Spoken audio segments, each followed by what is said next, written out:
کم کم ځای کې ماشین د تیل ورکول پکار دي. تاسو دا را پوینټونه وګورئ. که د ماشین د صفایي موږ څومره خیال ساتو دومره به زموږ د ماشین چې کوم دی د هغې کار به پرفیکټ وي. دا ګولې له چې کوم دی موږ تیل ورکړل دغه ځای کې لږ تیل اچول پکار وي. هر هفته پس چې کوم دی تاسو د ماشین ستن چینج کوئ، ځکه چې یو هفته ماشین ستنه کار وکړي نو بیا د دې سوکه ختم شي. نو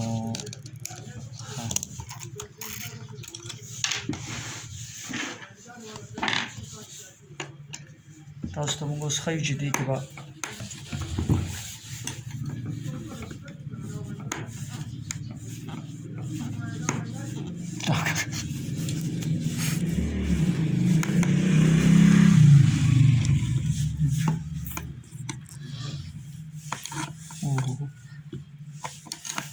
څومره سخت شوی دی بند کړی دی.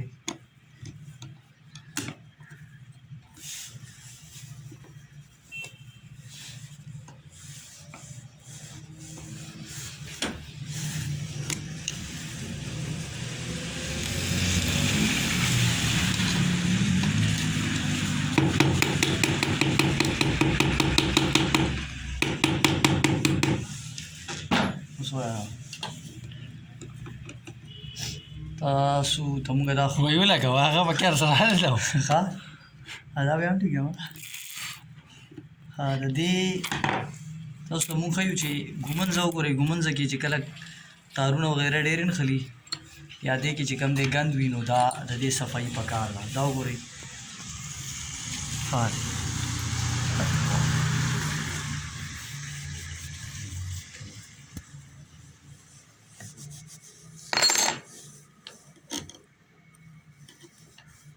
دا ګند وګورئ دا چې صفا کول پکار دي.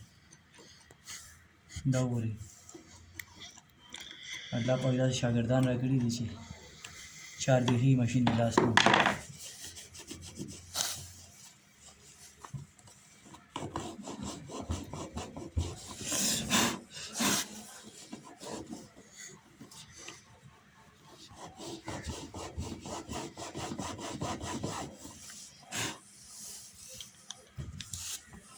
ستنه باندې چې کوم دی د دې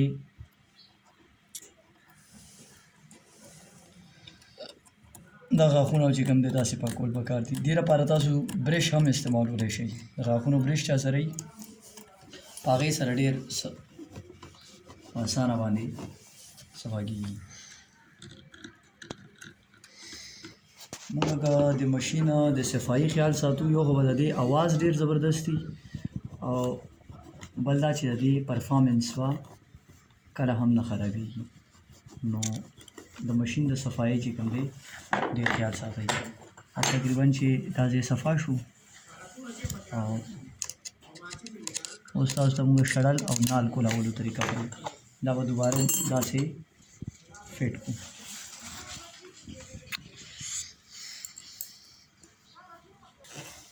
ماشین چې صفا کوو نو پوره یې صفا کوو که نه بیا خو موږ نه شو صفا کولی. بچو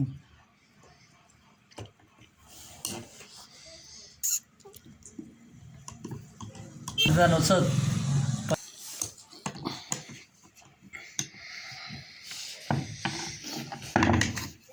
د مشالو سره جوړه هم پاتې ده.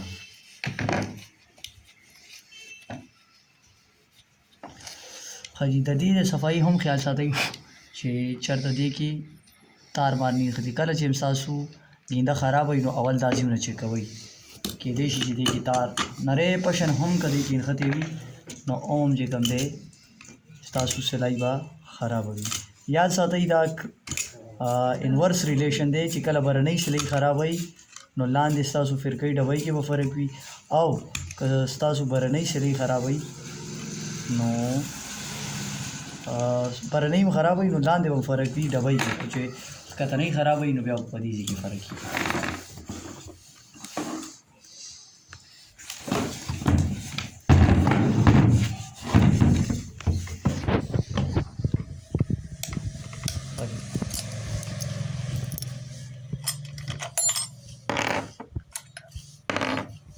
دا ګورئ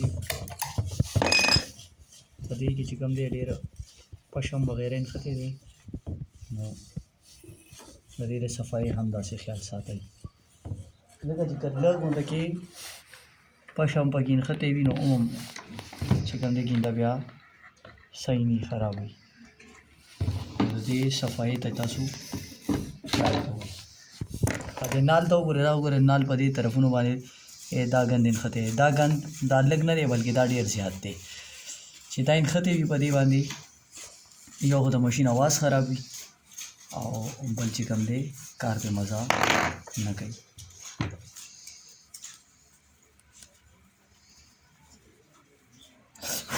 ښه بس دا صفا شو ګورئ دا به تاسو داسې ونیسئ او ماشین کې چې کوم دا پاڼه لګېدی د دې بیلنس به داسې کوي چې د دې دا غاښ دا داسې کابو کي او بیا خیر دی چې کم کوي چې ټیک دی که نه دی ټیک جی ټیک دی ها بیا دا راواخله او داسې پې فټ کړه دا زموږ سره نال فټ شو